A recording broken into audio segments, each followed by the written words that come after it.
yakoze ihabwa icubahiro. Amen. Twongeye kandi guha pole umuryango wa Adrie ndetse umuryango w'abahire, tubabwira ngo mukomere, dufite ibyiringiro z'umugisha. Turabizi neza kuko mukomeye, ariko kandi no mu ijambo ry'Imana twumve ko tugomba guhumurika mu buryo ubwo ari bwo bwose. Rero Imana yo mu ijuru ibahe ihumure, mubashe guhumurika. Dushimiye n'itorero ya Sauveur ryaduhaye uyu mwanya kugira ngo tubashe kubana namwe, kuganira ijambo ry'Imana. Imana ibaheze umugisha. Urupfu ni ikintu giteye ubwoba mu bihe byose, gikanga abantu, imitima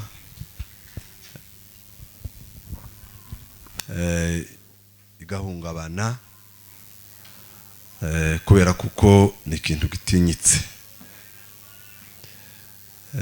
Nico kintu abantu bose batinya, ni urupfu, kandi hari impamvu zitugomba gutuma turutinya. Bizarudutwara abo dukunda, ikadutandukanya n'ababyeyi, ikatujana abana. Ni ikintu kinini ku muntu wese wambaye umubiri w'umuntu. Nza numva bavuga ngo niba ari umugabo wabo wa Manase hariya haruguru, ngo padiri yarahagurutse basoma ijambo mu gitabo ca Daniel, bavuga ukuntu Daniel ngo bamutaye mu rwobo rw'intare, ngo intare ngo ndiyamurya. Umugabo umwe ngo wari uzi imbaraga z'intare, ngo yamubwira ngo ngo ni imbwebwe zari zirimo. Aravuga ati ayo makuru uvuze ni imbwebwe? Intare ati ntuzi ibyo yakoreye mwene mama hariya. Ati we kuravuga amakuru utazi. Intare. Uwo mugabo urumva yari azi imbaraga z'intare n'uburyo zari zaramuhekuye. Noneho ngo yumve ko umuntu yagiye azisangayo, arasubira agaruka ari muzima, akaza yumva ntibishoboka. Niko biza bimera kugira ngo ubwire umuntu ngo humura, ngo umuntu wawe ni muzima azazuka. Biragoye, kereka ufite ibyiringiro z'umugisha. Amen. Uno munsi kubwira abana bacu, kubabwira ngo twabuze uyu mubyeyi ngo twizere ko tuzamubona, biri kuri. Ariko hari ikintu kimwe kiza gituma umuntu ahumurika, no kumva ijambo ry'Imana gusa. Tayandi makuru uwo mubwira, ti umubwira ngo naka yafushije 6, no ntibikunda. Habe nubwo uwo mubwira ngo wafushije 50 bava mu nda yawe, iyo uzumva uwo muntu n'uwo muntu. Ariko dufite humura ijambo ry'Imana, dufite ibyiringiro z'umugisha. Amen. Kereka uwagize ibyiringiro z'umugisha akagira uwo mugisha akabihabwa. Reka mbasabe duhe Imana icubahiro. Haleluya, haleluya. Bibiliya izivuga mu umwe gusa, Yesu wasinze rupfu,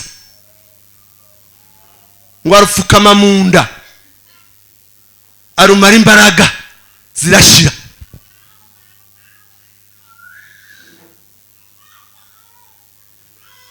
Araruneterize, imbaraga zirashira burundu.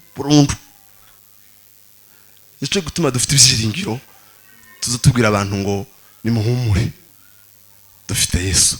Muzingorane no kutagira Yesu gusa, ariko niba ufite Yesu,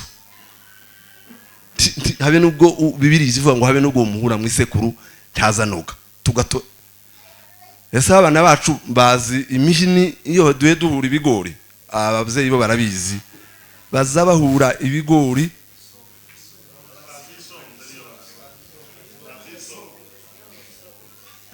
baravuze ngo imihini muzi ni yindi y'isombe, ariko ababyeyi mwabonye abakecuru ababacu ababyeyi bacu ukuntu bagaza batora imihini batatu bakagira kangiringira ikidu bagahura ibigori mu kanya gato ugasanga ibigori bihindutse ifu.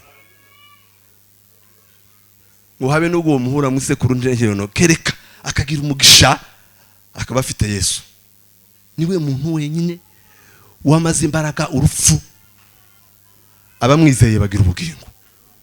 Haleluya! Bibiliya ivuga umunsi umwe Yesu ngo yaganiriye na Mariya na Marita, ngo baganira ikiganiro barabitubwiye na kabiri hariya mu kiriyo kandi uyu munsi. Ngo baganira n'uwo mu mama, ngo aramubwira ngo ni jewe kuzuka n'ubugingo. Yaramubwiye ngo Lazaro musaza wawe ukunda arazuka. Yamubwira ngo ndabizi, ngo ndabizeye ngo kuko azazuka mu muzuko. Yesu aramubwira ngo oya ngo nije kuzuka n'ubugingo, ngo unyizera. Reka mbabwire itandukaniro ry'ibintu bibiri, kwizera no kwiringira. Abakristo bizera Kristo, abato no kubakuru, twese aba tuza dusinzirana ibyiringiro, tuza dusinzirana kwizera. Twizeye Yesu ko yapfuye arazuka, turamwizera, turizera. Kwizera bivuga nonaho. Yaramubwiye ngo ni wizera urabona ubwiza bw'Imana uyu munsi, ngo ni wizera Lazaro arazuka none. Kuzuka ni none, kwizera ni none, ivyo yamubwiye. Ariko kwiringira ngo ni gihe kizaza. Nico gitegereje umukristo wizeye Yesu Kristo, akamubika mu nda yakamutunga, azasinzirana ibyiringiro. Haleluya! Uyu mugabo yavuze ngo azobimanukana mumva, mziyorose mu mukungugu, mumurike. Uyu mubyeyi Ivete yasinziranye ibyiringiro. Nico kintu umukristo azajana gusa, si ya myenda bazabamwambika, si sanduku ryiza, oya n'ibyiringiro mutebo ngo azabyiyorosa akabyisegura, ngo akaryambara kujya ku ikoti, bakabisizirana abantu bakamusiga. Nasomye haruguru haravuga ngo nigihe ngo inyonzo zamvuga ngo niwe data, ngo kuzimu nkayibwira ngo niwe mama, ngo byiringiro byo ngo zobimanukana mbane nabyo. Nasize abandi ngo basize bigendeye bose bakagenda, ariko ngo iziringiro ngo zabimanukana nziyose mu mukungugu. Ibyiringiro by'abizera Yesu Kristo niwe mugabo warutsinze wenyine gusa. Abantu bakera bagiraga ubwoba bwinshi, ngo bakavuga. Nico gituma wagusanga Yesu ababwira, ngo agasanga harimo abagabo bazabizera umuzuko, abandi bakavuga bati uvuga sibyo, bakama ngo bakoroganira mu maso y'ibyo baganira. Bamwe bakavuga ngo umuzuko urahari, abandi bakavuga ngo reka tubizi turapfusha wawe ari. Ariko Yesu arababwira ngo nije kuzuka n'ubugingo. Ngo yari yamaze gushika, akazababwira ngo mureka ayo makuru, kuzuka ngo yaraje, ariko ni muri mwe karazenguruka gutya, karagenda genda. Tiwo uzumva icamba ukagira Yesu mu mutima, niho wobyumva. Aza guhibyishima akakubwira ngo ibyiringiro zabimanukana mumva, mziyorose mu mukungugu.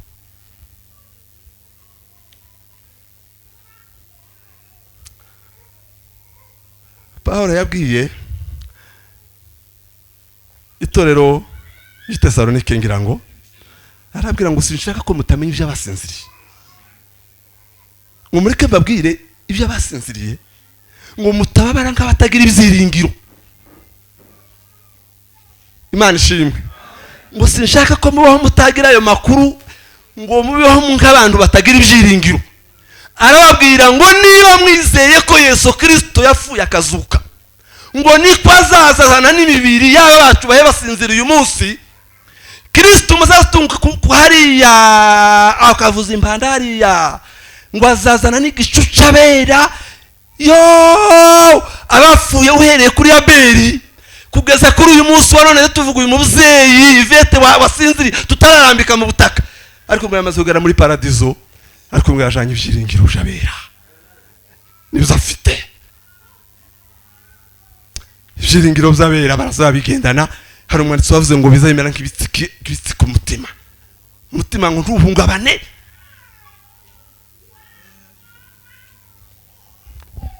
Abantu baza bagendera ku mabato ba Runezego barabizi, ariya mabato bazabajana bagira ikintu kimwe bazabita ngo nikiyajya n'inanga, ni ikintu kiba gifite uburemere ngo yabona umuyaga biranze birakomeye, ngo bakayirekura neza kikamanuka ngo igahagarara.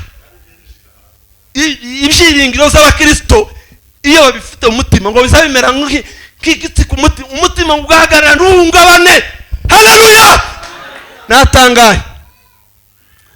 Reka ngaho konse soma igitabo cy'Imigani igice cya 11 n'umurongo wa 7 wumve uko bimeze, mwumve abatagira ibyiringiro. Ngaho soma igitabo cy'Imigani 11 n'umurongo wa 7 wonyine gusoma umurongo ari gusoma.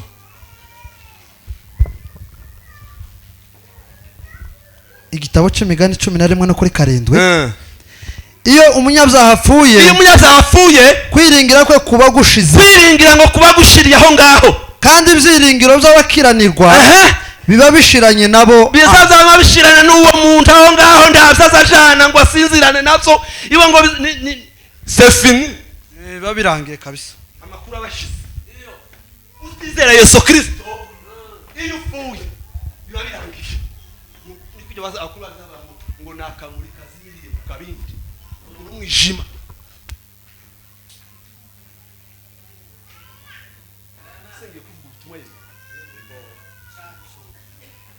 Mureke tubatangazira itangazo, niba utagira Yesu Kristo, utarizeye Yesu Kristo ngo umutunge mu buzima, kwizera kwawe ndako, ibyiringiro ngo bizazama bishira aho pare.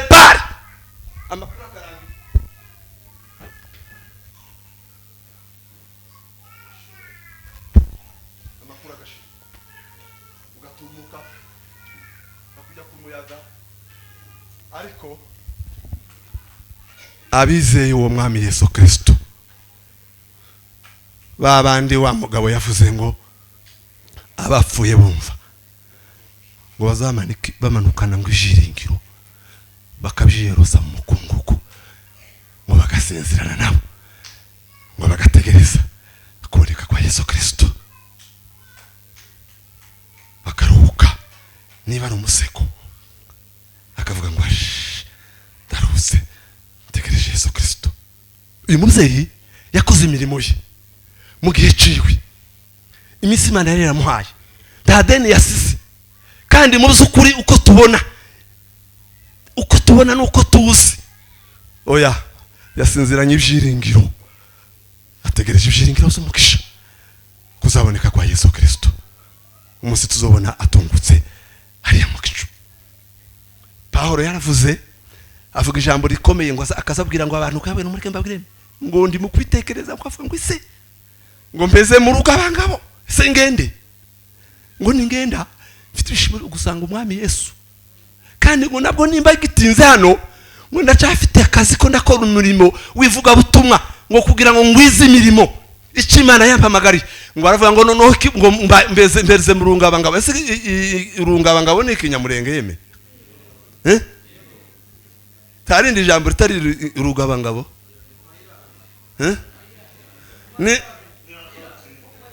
ni nko kubura aho yerekera, akavuga ngo ese ngende ndeke, ese nkomeze inzira, ese ndeke nguma nerekeze. Ngo aravuga ngo gupfa ngo ko ndabona uno munsi bikunze nkagenda, ngo ufite ibishimo zo kubana n'umwami wanje, ariko kandi ngo ndetse nabyo ngo ko ndabona hari ibyo Imana igishaka ngo nkora Yesu Kristo. Aravuga ngo noneho ubwo bije byo mu bikaba biri imbere, ngo mbeze mu runga abangabo, ngo mbuze icyo nkora, mbuze icyo nerekezaho, ariko ngo byose ko numva byishimiye kuko ngo Imana yabimbaye kubikora. Iyo Ivete yagiye ni heza, ni heza, ni umubyeyi wakoreye Imana, ni umubyeyi wakoreye Imana, ni umubyeyi wakoreye Imana mu gihe. Soma Imigani 14 umurongo waho wa 26 wumve abafite ibyo byiringiro. 14 umurongo wa 10:26. 14:26 haravuze ngo ubaho Uwiteka afite ibyiringiro bikomeye. Ubaho Uwiteka ngo afite ibyiringiro bikomeye, kandi abana be bazabona ubugingo. kandi abana be urubyaro rwe uzabona ubuhungiro. Duhe Imana icyubahiro. Haleluya, amen. ko murumva ngo abiringire abafite ibyo byiringiro, abana ngo bafite ubuhungiro. Imana ishimwe, amen. ko biragenda bikagenwa no ku bana bacu, ko biragenda bikaja ku bana bacu. Abo baho Uwiteka ngo bafite ibyo byiringiro, ibyo byiringiro ngo abana babo bafite ubuhungiro, bafite iyo berekeza, bafite umurongo, bafite iyo bahebaja. Nimuhumure, uyu mubyeyi yakoreye Imana, yasinziranye ibyiringiro, ari mu mahoro. Kandi muhumure n'urubyaro rwe, timugire ubwoba.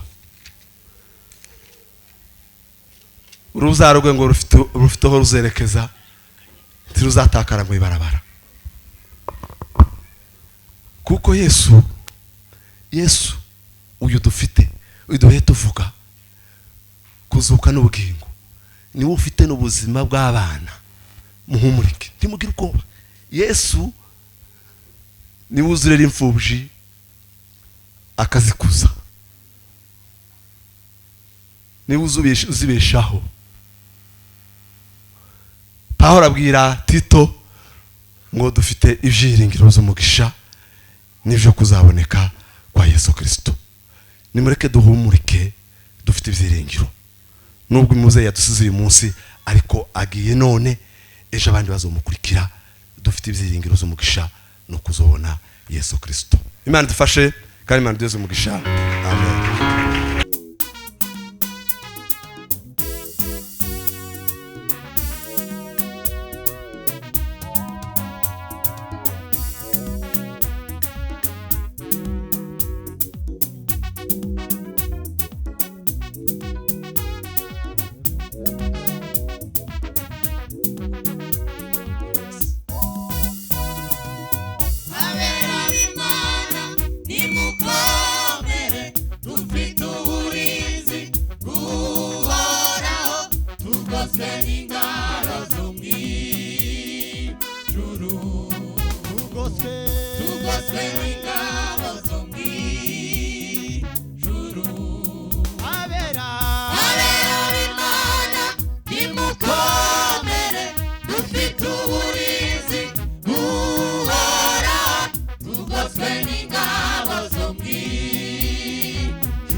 nibwo nzashima uko bikwiye zabanesheje imiruho y'isi hari umunsi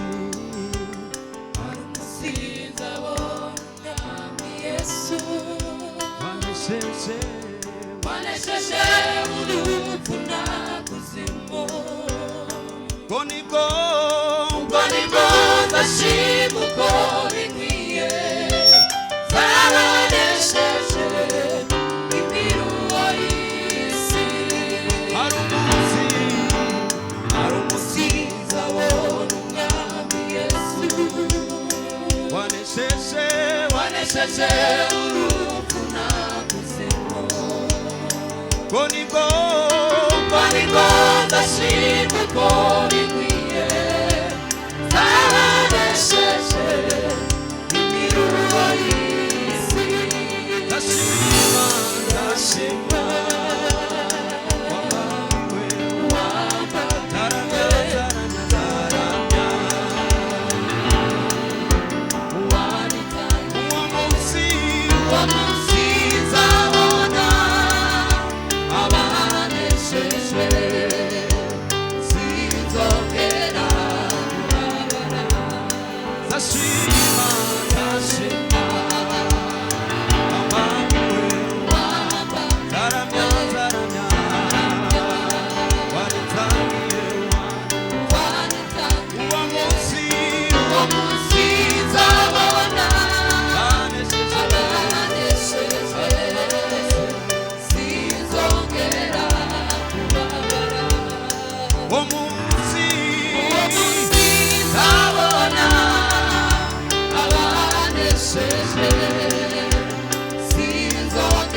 Turirimba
Nitapumzishwa kwa Baba, atanifuta machozi.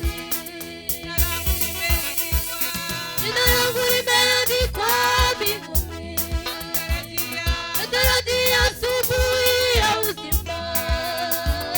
Nitapumzishwa kwa Baba, atanifuta machozi.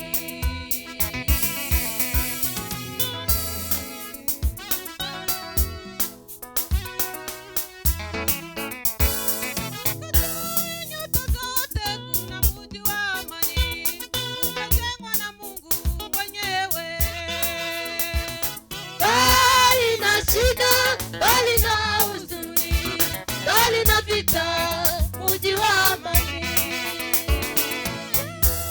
Una matumaini moyoni mwako, utaingia mbinguni. Na wewe una matumaini moyoni mwako, utaingia mbinguni.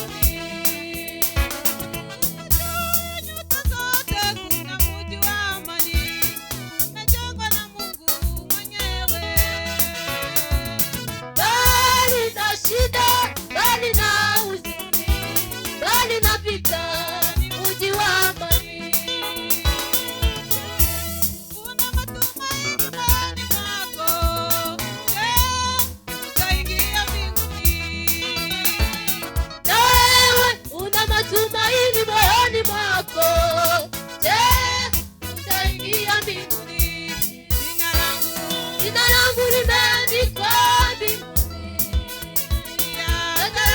asubuhi ya uzima. Nitapumzishwa kwa Baba, atanifuta machozi. Jina langu limeandikwa mbinguni, natarajia asubuhi ya uzima. Nitapumzishwa kwa Baba, atanifuta machozi.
n'amoko n'imiryango imbere y'Imana.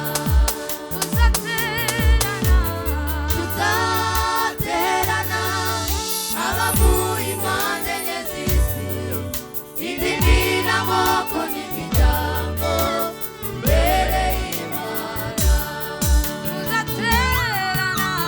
Tuzaterana abavuye impande enye z'isi, indimi n'amoko n'imiryango imbere y'Imana. Tuzaba twambaye amaro kurimba. Tuzaba twambaye amaro kurimba.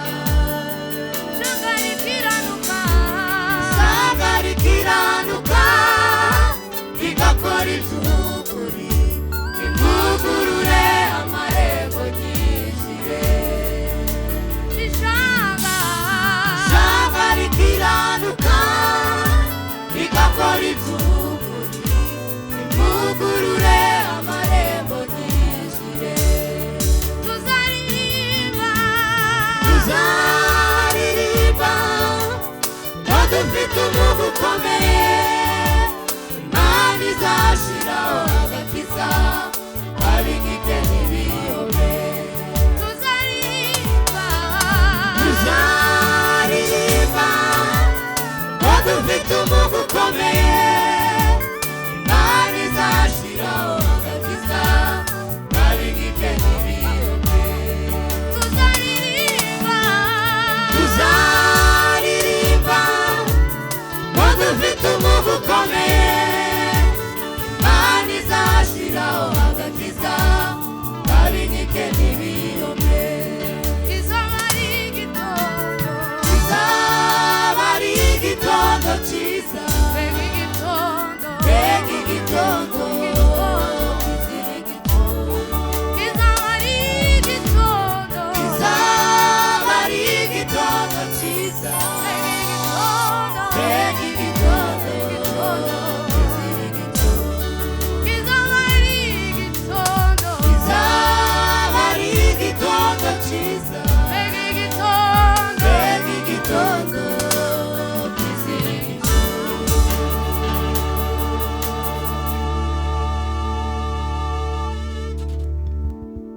Maranatha.